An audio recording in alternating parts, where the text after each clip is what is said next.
నమస్తే అండి. ఇప్పుడు మనం సగ్గుబియ్యం పకోడీ చేసుకుందాం.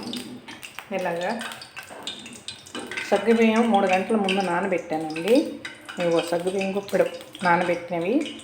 దాని మీద కొంచెం జీలకర్ర, ఒక రెబ్బ కరివేపాకు, ఒక పెద్ద ఉల్లిపాయ, ఉప్పు, కారం, ఓ పచ్చిమిర్చి, కొంచెం అల్లం పేస్టు, శనగపిండి వేసి బాగా కలుపుకుందాం.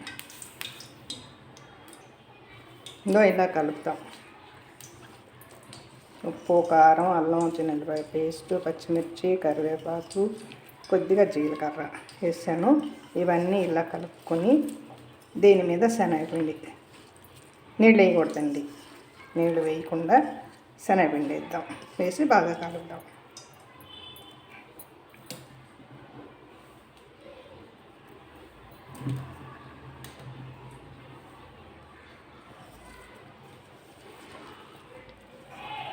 ఇలా బాగా కలిపి పకోడీ వేసుకున్నాం వేడివేడికి. అంటే సగ్గుబియ్యం నానబెట్టాం కదా, దాంట్లో ఉన్న నీళ్ళే సరిపోతాయి. పిండి ఎక్కువ వేసుకోవాలనుకున్న వాళ్ళు వేసుకొని బాగా కొంచెం వాటర్ వేసుకోవచ్చు. నేనైతే వాటర్ వేయకుండా సగ్గుబియ్యంలోకి సరిపోయే పిండి మాత్రమే వేసాను. అందుకని ఓకే, ఇప్పుడు మనం పకోడీ వేసుకున్నాం. తొందరగా అయిపోవాలి అనుకుంటే మనం పకోడీ చేసి ఉదయం నానబెట్టుకుని సాయంత్రం చేసుకోవచ్చు. మధ్యాహ్నం నానబెట్టుకున్నా వేసుకోవచ్చు. ఉదయాన్నే నానబెడితే మధ్యాహ్నం అట్లా వేసుకోవచ్చు. లేదు మధ్యాహ్నం నానబెట్టుకుంటే ఈవినింగ్ వేసుకోవచ్చు. ఇలా ఇంకా కొంచెం వేసుకున్నా వేసుకోవచ్చు. ఇంకొంచెం వేద్దామా? అంటే ఎక్కువ నీరు లేకుండా కలుపుకోవాలి పిండి.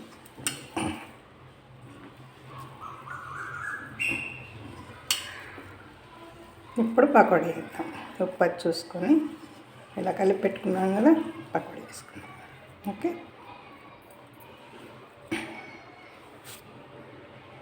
నూనె బాగా ఎర్ర కాగి ఉండాలండి. ఇప్పుడు పకోడీ వేసుకున్నాం. ఓకే,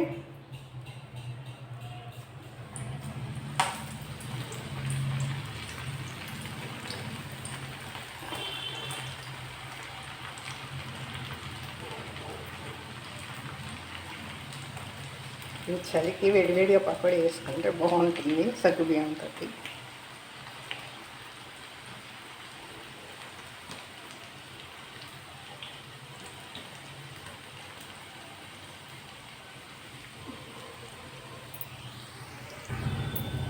పకోడీ చక్కగా వేగిందండి. ఇక తీసుకుందాం. ఒక చిన్న గ్లాసు సగ్గుబియ్యం అయితే 4 గ్లాసులు శనగపిండి వేయండి. ఉప్పు, కారం మీ ఇష్టం. కొంచెం జీలకర్ర, అల్లం, చిన్నపాయ, కరివేపాకు వేసుకోండి. ఉల్లిపాయ వేసుకోండి. ఇందులో పకోడీ వేయండి.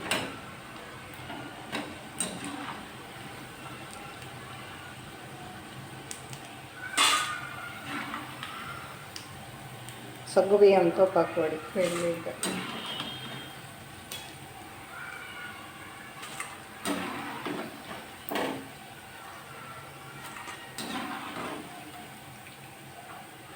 కొంతమంది పసుపును దాన్ని సోడా ఉప్పు వేస్తారు, నేనైతే వేయలేదు.